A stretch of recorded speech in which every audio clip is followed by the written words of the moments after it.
গরম তো যাবে না, কিন্তু বাজার থেকে পাকা আম চলে যাবে। তাই আজ আমি বানাবো আমের লস্যি। এর জন্য প্রথমে আমি আমের খোসা ছাড়িয়ে টুকরো করে কেটে নিলাম।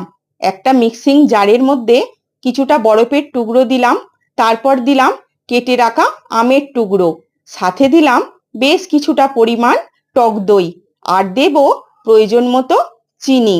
এগুলো এবার ভালো করে মিহি করে পিষে নেব। যে কোনো ঠান্ডা জিনিসই মাটির জিনিসে খুবই খেতে ভালো লাগে, তাই আমি এই ধরনের দুটো ছোট ছোট মাটির হাঁড়ি নিয়েছি। এর মধ্যে আমি লস্যিটা ঢেলে দিলাম, উপর থেকে ছড়িয়ে দিলাম কেটে রাখা ড্রাই ফ্রুট। যদি আমার এই রেসিপিটি আপনাদের ভালো লাগে তাহলে একটি লাইক করবেন, আর আমার চ্যানেলটিকে সাবস্ক্রাইব করে আমার পাশে থাকবেন।